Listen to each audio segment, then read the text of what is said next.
তোমরা হয়তো ভাবতেই পারো যে আমরা দুজন এইভাবে কেন ভিডিওতে আসলাম, কারণ আমরা তো একসাথে এরকম ভিডিও বানাই না, মানে ব্লগিং ভিডিও। তো আমি যে পেজটা খুলেছি সেই পেজটা তো খুলেছি আমি ব্লগিং ভিডিও, তারপর চ্যালেঞ্জেস ভিডিও, মানে ফুড ব্লগিং এইসবের কারণে। তো সেই কারণে ওই দিনকার বৃষ্টির জন্য আমি হলো এই স্টোন পেপার সিজার গেমটা খেলতে পারিনি। তার জন্য আমরা ভেবেছিলাম যে দুজন একসাথে ব্লগ বানাবো, তো সেই কারণেই স্টার্ট করেছিলাম। তারপর আর এই ভিডিওটা ছাড়া হয়েছিল না, তো এমনি ব্লগ ভিডিওই ছাড়া হয়েছিল।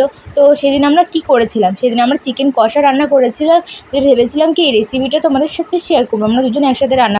তারপর শেষ পর্যন্ত ব্লগটা করতে পারিনি কন্টিনিউ। তো এটা হলো তার পরের দিন ভিডিও। তো সেদিন আমাদের লাঞ্চে কী কী হয়েছিলো সেটা তোমাদের সাথে শেয়ার করি। এখানে ছিল রুই মাছের ঝোল পটল আলু দিয়ে। তারপর হয়েছিল হলো এটা হলো মায়া মাছ বা পুঁটি মাছ যেটাই বলো, এই মায়া মাছের ঝোল আর আলু দিয়ে। আর হয়েছিল এই মায়া মাছ ভাজা, এই নিচে ছিল মাছের তেল। তো আজকের মতো টাটা, দেখাবে আরও নেক্সট কোনো ভিডিওতে।